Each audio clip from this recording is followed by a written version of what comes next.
Welcome to the Indy 11 PR Cave. I'm your off-camera host, John Koluder, joined by Indy11.com Scott Stewart and Assistant Coach Tim Regan. And these fine gentlemen will go over the 2016 hot-off-the-press NASL schedule with an Indy 11 bent. So without further ado, take it away, Scott. And please do fire your questions to the gentlemen at via Periscope, and we will. I will eerily throw them to the guys off camera here after they're done kind of pouring through things. So take it away, Scott. All right, let's get started, Coach. Thank you for your time.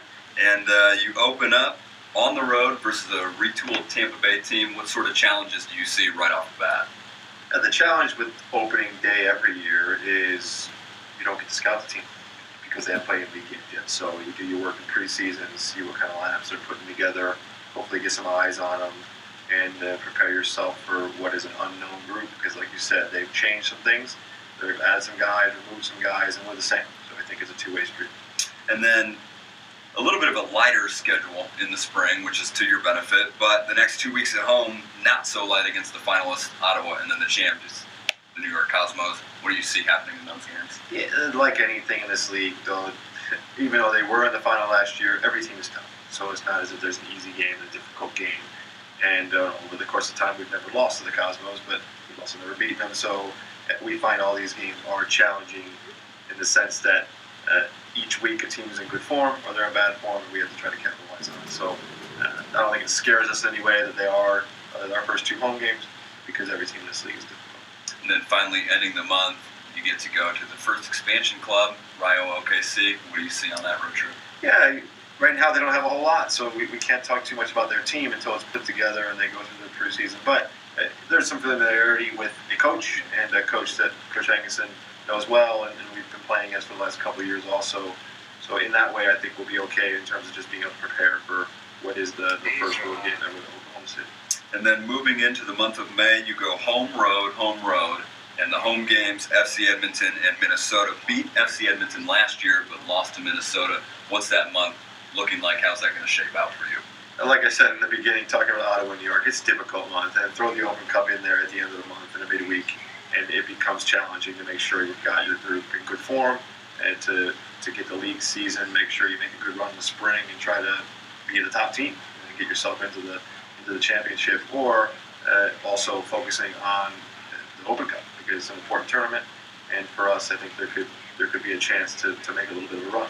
We haven't been able to do so in the past, and hopefully this year is new. And then finally, June to end the spring season at Miami, and then at home against Carolina. What would you say is the biggest goal to ending the spring season, knowing that just 3 weeks later you're right back in it? Well, you hope that at that point in time that you've got something to play for, and you're going to these games saying we have to win, whether it's to move up the table or to keep ourselves at a certain point in the table. So at that point, we'll have a lot of discussions leading up until then. But hopefully that game, first time going to Miami FC, and then home against Carolina are something that we can talk about. Getting 3 points that put us at the top of the table. Can I jump in for a second? Little longer break, 3 week break this year. Whether that it happens to line up, I believe, the Copa Centario. For our friends out at the Common Bowl and CONCACAF taking part.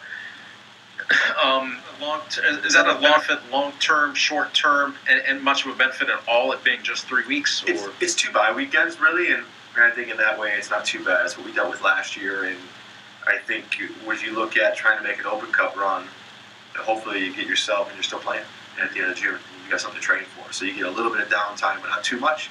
And we did that last year, and I think the year before it proved to go pretty well in terms of it's a nice little break for the guys to get a little refresher, and especially the value this year and a little nice break is that there's no breaks in the fall.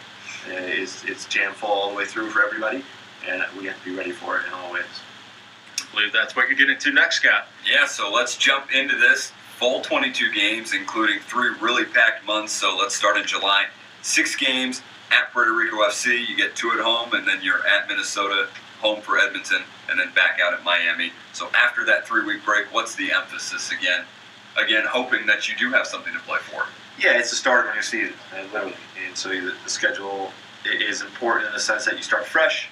You're building off what was 10 games in Open Cup, but you're starting now in a standings where could push yourself into a new place. And so that's a tough start, though, because you start with a long travel, and then you come back home to two teams that historically have always been difficult to play against. So, and then the biggest thing when you talk about the schedule for the fall is midweeks. Midweek games are difficult with travel in between, with sometimes you're home, sometimes you're away, sometimes you have to stay on the road for a few days, and that's a lot different than what we deal with where it's a very nice spring schedule.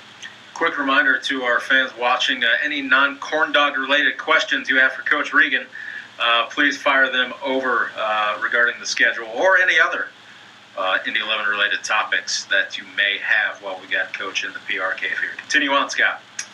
August, bit of an interesting month. 3 at home and then 3 on the road. What sort of challenges does that present to your team, knowing that, yeah, you have the luxury of having 3 straight at home, but then you're on the road for a long time? Well, you hope you're in good form because you want to take advantage of the chance to get points at home to start the month. And going on the road, that's one of the trips where I mentioned earlier where you probably stay on the road, where you go all the way to Ottawa, and you're going to end at the weekend in New York. You don't want to stay. You don't want to add another round trip flight to it. So you'll go out, you play the game, and stick around and enjoy either a Canadian experience in East Ontario or go down to New York and get a couple days there. So, can we have fans vote which market we should stay in? I think Both places lovely at that time of year. Weather-wise, I don't think there'll be much. Really, coaching staff shouldn't mind all that much. I think we'll be okay. Cost is an element of everything in life, so we'll see. Maybe we'll stay right in Midtown. We'll have a good time. That Canadian dollar struggling from what I hear, so that may force our hand. And then September, you're down to just 4 games as opposed to the 6. Is that sort of a lighter stretch for you guys? Are you looking forward to that break, of course, pending results?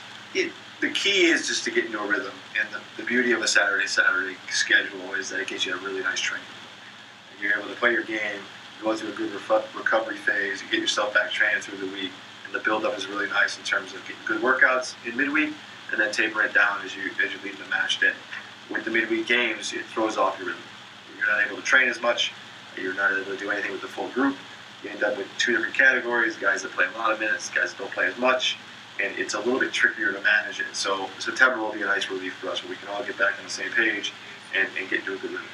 And then let's talk the busy month of October. Again, it's sort of a grueling stretch, those final 6 games. 2 on the road, Edmonton and Jacksonville, and then you're home away again. What's that month going to be like for your squad? Like I talked about at the end of the spring, we looked at it and said, as long as we have something to play for, grueling is a good word. And we're hoping that coming in October, it's a lot of games, but we'll have enough guys, we'll have depth, we'll have quality, and we'll have points to play. Okay. We did get one fan question in from our old friend Beto Opise now in Brazil. Who was wondering if we have any Brazilian players on the radar. I do know that we are set to make some player announcements. Tim, I don't know if you want to comment on the nationality on any of them. I don't believe any Brazilians in the pipeline at this moment. Not in the group coming up, but there's always Brazilians in the pipeline, and he used to send us more than he does now. And thought he could play in the beginning, but he decided that he was a little bit too old past his game. But no, at this point in time, no Brazilians to announce yet. It's because I believe Fort Lauderdale has taken all of them. It's every single last one. That's, I believe, all we have for now from the PR Cave. Thanks to Coach Regan for joining us. Fans, a reminder, check Indy11.com/schedule for the full list of all 32 dates. And make sure you get those season tickets. Now that the schedule is out, you can start your planning in earnest. And make sure we see you for all 16 games at the mic. We'll see you more on Twitter throughout the day. We miss you too, Roberto. Take it easy, Indy 11 fans.